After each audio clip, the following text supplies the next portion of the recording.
제목을 따라서 하겠습니다. 두 번째 표적, 그 믿음의 자리. 오늘 본문은 예수님께서 전에 물이 변하여 포도주로 만드신 곳인 갈릴리 가나에 다시 방문하게 된 일로 본문이 시작됩니다. 그리고 그곳에서 왕의 신하의 병든 아들을 고쳐주시는 사건을 기록하고 있으면서 이것은 예수님이 행하신 두 번째 표적이라고 말씀하고 있습니다. 표적이란 기적 자체의 의미를 두는 것보다 그 기적에 담겨 있는 영적인 의미를 강조하고 있습니다. 그래서 예수님께서 행하신 기적을 요한복음은 표적, 사인이라고 표현하고 있습니다. 이 표적을 통해서 이 기적을 베푸신 예수님이 누구이고, 그리고 우리는 그분을 어떻게 대해야 하며 어떻게 우리는 믿고 살아야 하는지를 이 표적이 우리에게 주는 의미입니다. 53절 말씀에 아비가 예수께서 내 아들이 살았다 말씀하신 그때인 줄 알고 자기와 그 온 집이 다 믿으니라. 온 집안이 본인뿐만 아니라 예수님을 믿었다. 그리고 54절에는 이것은 예수께서 유대에서 갈릴리에 행하신 두 번째 표적이라고 말하면서 믿게 하기 위한 것이, 예수가 그리스도이심을 믿게 하기 위한 것이 예수님의 표적의 목적인 것을 말씀하고 있습니다. 그런데 예수님께서 왕의 신하의 아들을 고쳐주시니 이를 언급하면서 왜 성경은 예수님께서 가나의 혼인잔치의 표적인 물이 변하여 포도주가 된 사건을 언급하면서 왕의 신하의 아들을 고친 이야기를 시작하고 있을까요? 그것은 물이 변하여 포도주가 된 이 첫 번째 표적과 왕의 신하의 아들이 고침받은 두 번째 표적은 함께 연결지어서 생각해야 되는 의미가 있는 것이라는 것입니다. 왕의 신하의 아들이 병들어서 거의 죽게 되었습니다. 성경은 병의 종류를 말할 때에 죽게 되는 병이 있고 하나님께 영광을 돌리는 병이 있고 또 아니면 몸이 연약해서 들려주는 병이 있음을 구별하고 있습니다. 그런데 이 신하의 아들은 병에 걸렸는데 그 병으로 인해서 거의 생명이 위급하게 된 상황이었습니다. 본문의 왕의 신하는 헤롯 왕실의 신하로서 고위 관리였다고 성경학자들은 얘기합니다. 당시 이스라엘은 로마의 식민지였기 때문에 로마가 총독을 파견하고 통치하는데 유대인들을 효과적으로 다스리기 위해서는 유대의 왕을 하나 세웁니다. 호수아비 왕을. 그래서 유대 정부를 세우게 했는데 그것이 헤롯 왕가입니다. 그래서 이 왕의 신하라는 것은 헤롯의 신하다. 그래서 누가복음 8장 3절에 보면 헤롯의 청직이 구사라고 하는 사람이 나오는데 혹시 구사라는 사람이 아닐까? 어쨌든 이 사람이 누구인지는 분명하진 않지만 분명한 것은 왕의 신하로서 부귀영화를 누리고 있는 상류층 인사라는 것은 분명합니다. 인간적으로 보면 아쉬울 게 없는 사람입니다. 오히려 세상 사람들이 그를 부러워해야 될 대상입니다. 그러나 어느 날 이 왕의 신하가 삶의 큰 위기를 맞게 됩니다. 그 아들이 병들어서 죽게 되는 상황을 맞게 되었습니다. 46절 보면 그 아들이 가버나움에서 병들었더니라고 말합니다. 우리 번역에는 그 아들이라고 말했는데 헬라어 원문을 보면 바로 그 아들, 외아들을 의미합니다. 하나밖에 없는 아들, 그 아들이 병에 걸렸는데 생명이 경각에 달리는 위험한 일을 맞게 되었습니다. 자기는 부귀영화 권세가 있음에도 불구하고 병 걸려 누워있는 외아들을 어찌할 수가 없습니다. 자기가 오히려 아프면 좋았을 것 같은 그 사랑스러운 외아들이 병들어 시름시름 앓아 죽어가고 있습니다. 비록 자신이 왕의 신하로서 권세와 명예와 부가 있어도 아들의 생명의 문제를 어찌할 수 없는 한계 상황을 맞게 됩니다. 여기서 우리는 생각할 것이 있습니다. 인생은 문제를 피할 수 없다는 것입니다. 첫 번째 표적인 혼인잔치에서도 문제가 생겼습니다. 가장 즐거워해야 되고 기뻐해야 되고 아무 문제가 없을 것 같은 그 혼인잔치에 포도주가 갑자기 떨어져서 흥을 깨트리는 사건이 생겼습니다. 갑자기 예측하지 못하는 상황이 발생하는 문제 생겼습니다. 그런데 두 번째 표적의 대상인 왕의 신하의 집안에도 문제가 있습니다. 세상 사람들이 볼 때는 문제가 없을 것 같은 부귀영화 권세가 가득 찬 그 집안인데 그 집안에 문제가 있습니다. 기쁘고 즐거운 결혼식에도 문제가 있고 남들이 부러워하는 부귀영화 권세가 있는 사람에게도 문제가 있다는 것입니다. 새롭게 시작되는 가정에도 문제가 있고 자녀를 둔 가정에도 문제가 있다는 것입니다. 그러므로 인생을 살아간다는 것은 문제 속에서 살아간다는 것을 전제해야 합니다. 이 두 표적 모두가 문제 속에서 허덕일 때에 바로 예수 그리스도 그분을 통해서 해결받은 것처럼 오늘 인생 문제 속에 살아가는 인생에게는 우리 주님 예수 그리스도가 필요하다는 것을 이 표적은 보여주고 있습니다. 왕의 신하의 외아들의 문제는 외아들의 문제가 아닙니다. 아버지의 문제입니다. 아버지의 문제가 아닙니다. 가정의 문제입니다. 아버지의 힘을 얻으면 한계 상황에 닥치는 문제입니다. 자기 뜻대로 어찌할 수 없는 한계 상황입니다. 삼성그룹을 키웠던 고 이병철 회장은 자기는 마음대로 모든 것을 다 했지만 두 가지를 못했다. 한 가지는 골프가 내 마음대로 안 되고 두 번째는 자녀가 내 마음대로 안 되더라. 요즘 신문에 삼성 재벌의 상속 문제로 인해서 형제들 간에 지금 다툼이 있는 것을 아마 신문 보도를 통해서 알고 있을 것입니다. 왕의 신하의 아들의 문제는 자기의 문제이면서 자기 스스로 해결할 수 없는 한계상의 문제입니다. 더욱 이것은 생명의 문제입니다. 죽음의 문제입니다. 이때 그는 47절을 우리 한번 다 같이 읽습니다. 시작. 그가 예수께서 유대로부터 갈릴리에 오심을 듣고 가서 청하되 내려오셔서 내 아들의 병을 고쳐주소서 하니 저가 거의 죽게 되었습니다. 위기 상황입니다. 그런데 이 왕의 신하가 예수님께서 유대로부터 갈릴리로 오신다는 소식을 듣습니다. 그리고 이 왕의 신하는 예수님을 만나기 위해서 갈릴리 가나로 예수님을 찾아갑니다. 당시 이 사람은 가버나움에 있었을 것입니다. 아들이 가버나움에서 병들었다고 했으니 가버나움에서 갈릴리 가나까지는 걸어서 5시간 이상을 가야 하는 거리입니다. 당시로서는 먼 거리입니다. 게다가 지체 높은 왕의 신하입니다. 그가 예수님을 찾아간다는 것, 무명의 사람입니다. 목수의 아들입니다. 예수님을 찾아간다는 것은 결코 쉬운 문제는 아니었습니다. 더군다나 왕의 신하가 예수님께 찾아가서 청했다고 우리는 말했는데 영어로는 베그했다고 그랬습니다. 베그가 뭐예요? 구걸했다는 겁니다. 내 아들을 살려주십시오 하고 구걸하듯이 매달렸습니다. 지체 높은 왕의 신하가 목수의 아들인 평범한 예수님께 그 먼 거리를 달려와서 그리고 구걸하듯이 아들을 살려달라고 간청합니다. 무엇이 이 왕의 신하로 하여금 그 먼 거리를 마다하고 자신의 신분과 지위를 내려놓고 그리고 예수님께 구걸하듯이 살려달라고 하였을까요? 아들의 문제이면서 이것은 위기의 상황입니다. 자신에게 있어서 가장 최대의 위기의 상황입니다. 외아들이 죽게 된 상황입니다. 문제입니다. 한계 상황에 봉착합니다. 위기의 상황은 그런데 결단의 순간입니다. 위기란 말은 영어로 크라이시스인데 이 말은 헬라어로 크리시스라는 말에서 유래되었습니다. 그런데 이 말은 크레네온이라는 동사를 파생했는데 크리네온이라는 말은 결단이라는 말입니다. 그리고 이 크리네온이라는 말은 표준이라는 말도 여기서 나왔습니다. 그러니 어려운 상황, 위기는 결단을 요구합니다. 결단을 요구할 뿐만 아니라 인생의 근본 표준을 향해서 나가도록 하는 것입니다. 인생의 근간, 인생의 표준이 누구입니까? 예수 그리스도. 우리 주님 예수 그리스도이십니다. 그래서 왕의 신하는 그 위기 상황에 인생의 표준 되시고 그리고 그분에게 찾아가는 것이 사는 길인 것을 알고 결단하도록 위기가 그를 몰아넣습니다. 그렇습니다. 사람들은 삶의 위기, 어려움을 만날 때는 어떻게 살아야 할지, 이 상황을 어떻게 극복해야 할지, 누구를 찾아가서 해결해야 될지를 결단해야 합니다. 아마 여러분들 중에서도 삶의 위기를 만났을 때 위기 상황 속에서 결단했을 것입니다.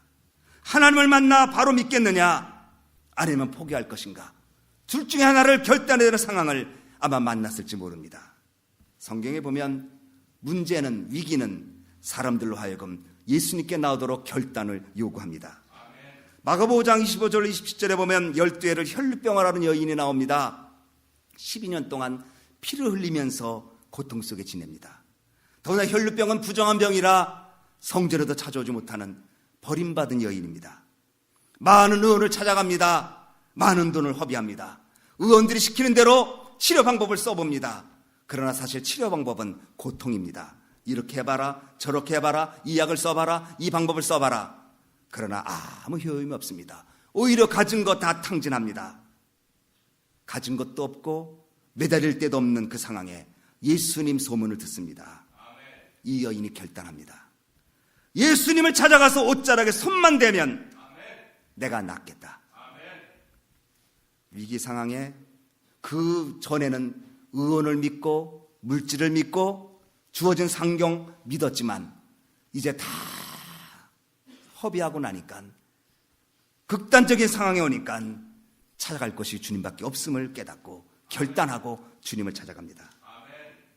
위기 상황에는 예수님 옷자락을 잡아야 합니다.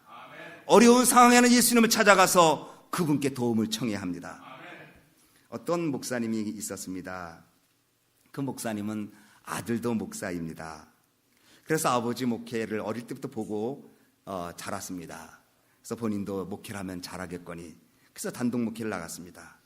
어느 날 아들 목사가 아버지 목사님한테 편지를 보냈습니다. 고민하다가 편지를 보냈습니다. 아버지, 내가 교회에 이런 일이 있습니다. 도저히 내 지혜로는 이것을 풀어갈 수가 없는데 어떻게 하면 좋은지 아버지 저를 도와주십시오. 그랬더니 아버지가 편지를 보냈습니다. 그 편지를 아들 목사님이 펴봅니다. 거기에 이렇게 써 있었습니다. 아들, 번지수가 틀렸네. 하나님께 물어보게나. 나 붙잡지 말고 하나님 붙잡아. 하나님께 기도하고 해결받아야지 인간을 붙잡은들 무슨 소용이 있겠는가. 정필도 목사님은 사람을 설득하려고 하지 말고 하나님 설득하려고 하라. 사무엘상 28장을 보면 사울이 거의 그의 말년에 블레셋 군대가 침략했습니다. 사무엘은 그때 세상을 떠났고 사울이 이제 어떻게 할 수 없어서 물어볼 사람이 없으니까 신접한 여인을 찾아갑니다. 신접한 여인을 찾아간 것이 결국 그로 하여금 멸망의 길을 갖게 합니다. 어려울 때 바른 길을 찾아가야 되는데 세상 사람들 중에서는 어렵고 힘들 때 잘못된 길을 찾아가기도 합니다. 위기 때는 결단해야 되지만 표준을 찾아가야 됩니다. 근본을 찾아가야 합니다. 기본을 찾아가야 합니다. 인생의 궁극적인 목적, 인생의 궁극적인 해결 누구이십니까? 예수님입니다. 그러므로 잘 분별해야 합니다. 여러분, 우리는 위기 때 누구를 찾아갑니까? 하나님 찾아가야 합니다. 예수님을 찾아야 합니다. 위기의 순간에 왕의 신하는 결단합니다. 예수님께 나아가기로. 우리 주변을 보면 어려움 속에서 예수님께 나온 사람 많습니다. 최근에 화제가 된 분이 한 분 있죠. 며칠 전에 그분의 딸에 대한 기사가 실렸는데 바로 이어령 씨죠. 시대의 지성인이라고 극찬을 읽고 또 그만큼 탁월한 글을 쓰는 분도 많지 않은데 하나님 모르게 있다가 딸이 문제가 크게 되고 그 일로 인해서 주님 앞에 나와 자신을 내려놓고 그리고 세례받고 하나님 사람 된 간증을 우리는 잘 압니다. 그분의 따님도 지금 암에 걸려서 고통 중에 있지만 그 암으로 인해서도 주님을 가까이 나가고 또 그분도 삶에 여러 가지 어려운 일이 많았지만 그 문제 속에 주님을 더 붙잡는 그러한 간증들을 우리는 듣고 있지 않습니까? 위기는 위험도 될 수 있지만 기회 될 수 있습니다. 위기는 위험으로 처해질 수 있지만 바른 표준 되신 예수님을 찾아가고 그렇게 살기로 결단하면 위기는 기회인 줄 믿으시기 바랍니다. 왕의 신하는 위기의 순간에 예수님 찾아가는 기회를 잡습니다. 그런 예수님의 소식을 듣습니다. 예수님께서 이제 유대에서 갈릴리 가나로 오신다는 소식을 듣습니다. 그리고 찾아가서 예수님께 간청합니다. 41절에 보면 그가 예수께서 유대로부터 갈릴리에 오심을 듣고 가서 청하되 여러분, 여기서 청하되라는 말은 말씀드렸습니다. 베깅하는 겁니다. 구걸하는 겁니다. 마틴 루터가 있습니다. 종교개혁을 했던 마틴 루터가 운명하기 10분 전에 이런 말을 남겼습니다.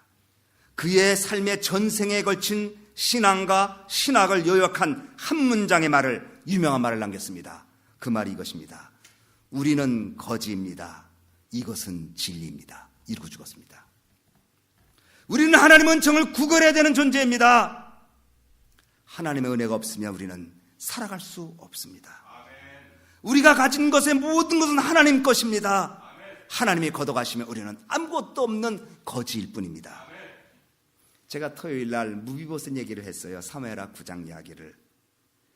무비보셋은 사울의 손자입니다. 요나단의 아들입니다. 그런데 사울과 요나단이 기브아 산에서 죽습니다. 전투에서 죽습니다. 그리고 다윗이 유대의 왕권을 잡습니다. 사울의 집안은 왕손이지만 유대 지파인 다윗이 왕권을 잡게 되니까 자연스럽게 전의 왕가는 패망하고 맙니다. 패족이 되었습니다. 그래서 로드발이라고 하는 황무지라는 뜻의 광야에 숨어서 이 무비보셋이 지냅니다. 더군다나 무비보셋은 그 사울과 요나단이 죽고 그 어려운 그 정치적 상황에 유목 안고 도망치다가 떨어뜨려서 두 발을 쓰지 못하는 어려움 청하게 되었습니다. 몸도 변변치 않고 패족이고 온 나라는 다윗의 손안에 있고 로드발이라고 하는 황무지 같은 땅에서 근근히 생명을 유지하고 있는 무비보셋. 그는 다윗에게 말하기를 죽은 개 같다고 말했습니다.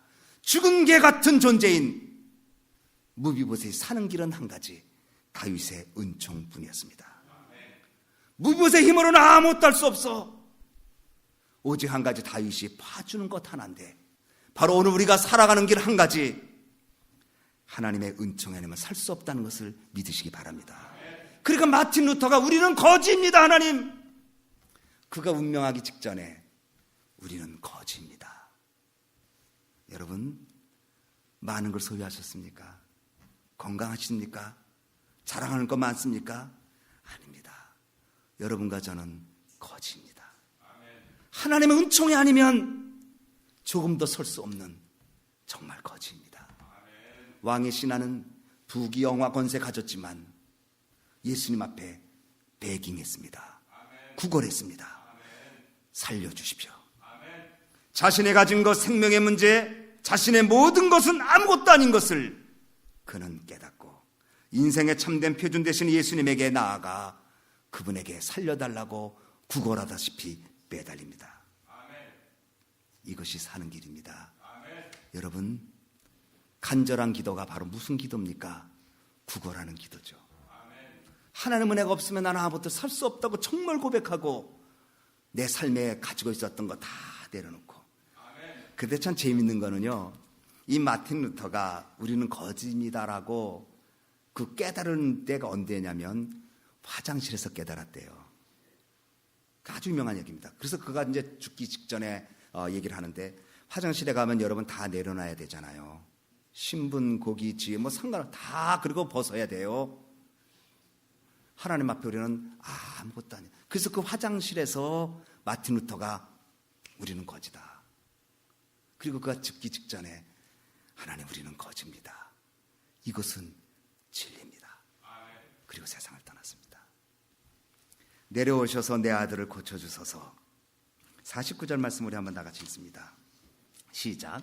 신하가 가로되 주여 내 아이가 죽기 전에 내려오소서. 자, 이제 예수님께 찾아갔어요. 그런데 뜻밖의 요청하기를 간절히 간구하는데 자기 주장을 얘기합니다. 주여 내 아이가 죽기 전에 내려오소서.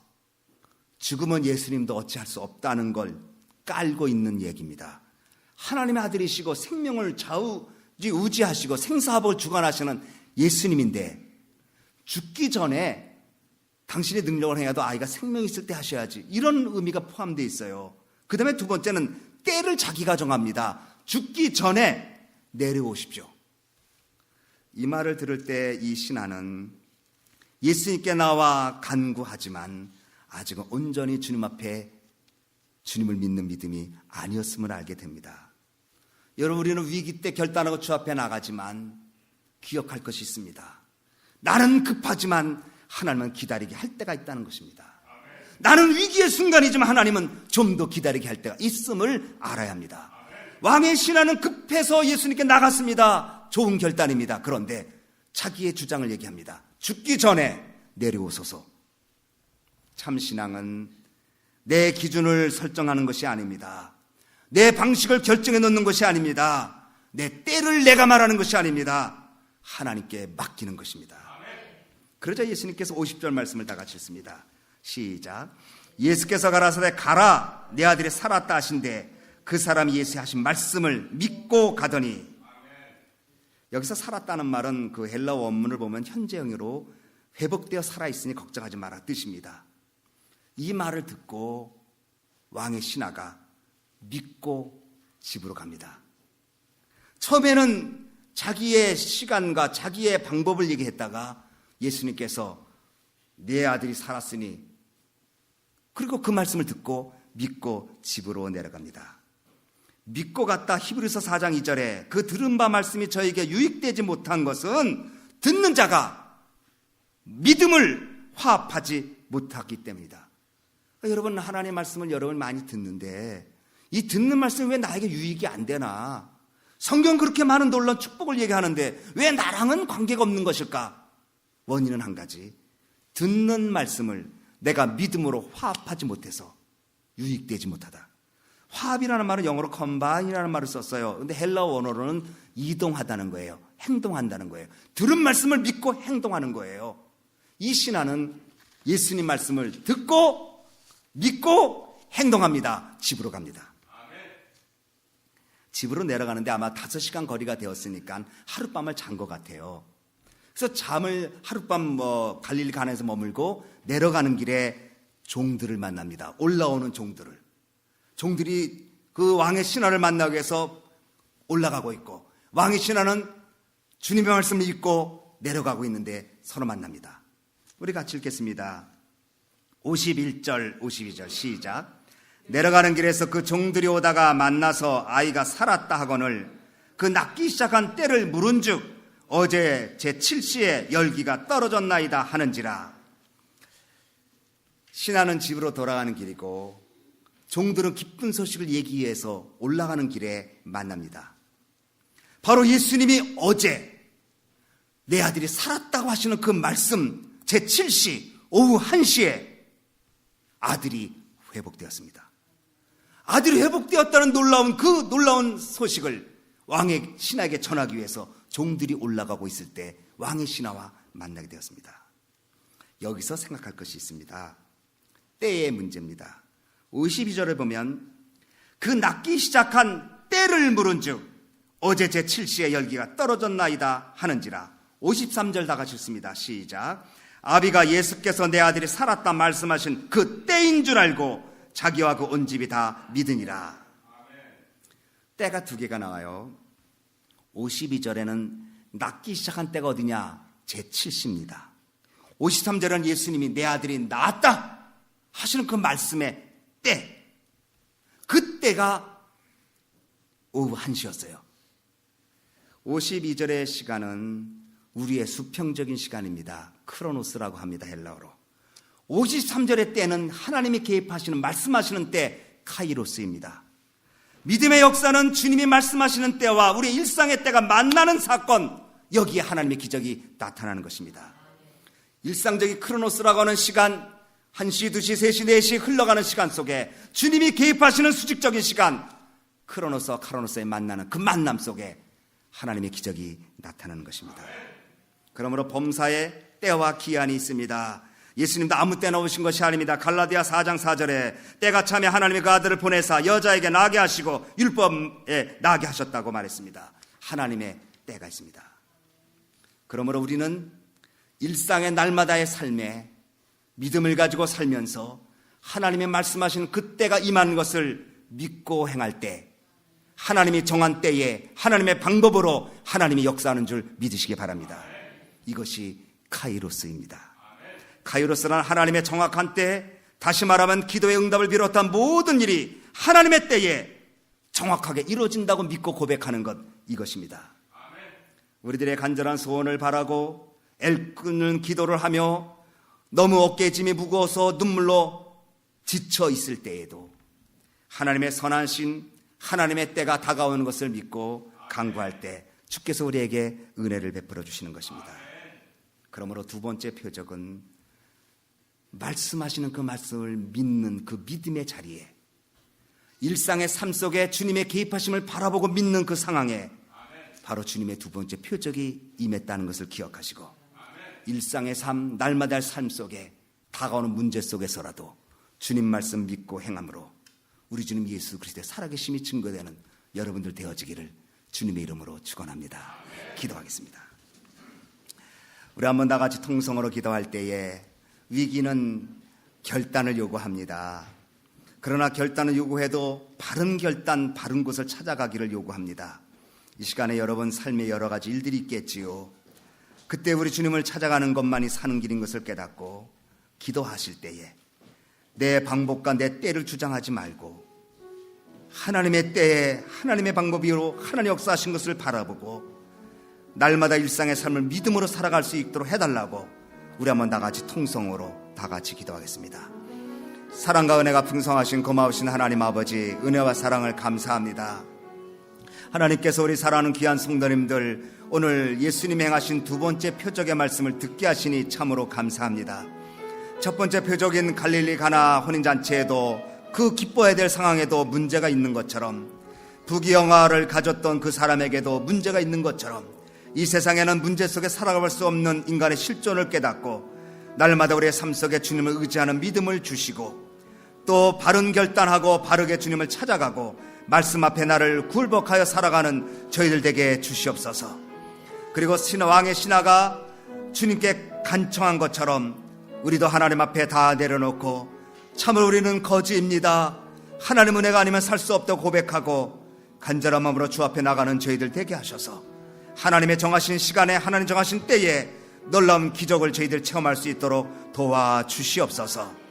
하나님께서 함께 하심을 감사하며 예수님 이름으로 기도하옵나이다. 아멘. 하나님 아버지, 오늘 우리 주님께서 행하신 두 번째 표적의 말씀을 잠시 생각해 보았습니다. 이 세상에는 문제가 없는 곳이 없고 문제 없는 가정이 없고 문제 없는 사람이 없음을 알 때에 문제가 아니라 내가 주님을 찾아가느냐 안 가느냐를 바로 알아 주님께 가까이 나가는 저희들 되게 해 주시옵소서. 어려울 때 결단하게 하시되 바로 살고 바로 믿고 표준 대신 주님을 따라가기로 결단하는 저희들 되게 해 주시옵소서. 뿐만 아니라 하나님의 때가 있음을 기억하고 내 때가 아니라고 내가 주장한 때에 벗어났다고 낙심하고 실망하지 말고 하나님의 때를 기다리는, 카이로스의 때를 기다리는, 그래서 하나님의 살아계심을 체험하는 저희들 되게 주시옵소서. 예수님 이름으로 기도하옵나이다. 아멘.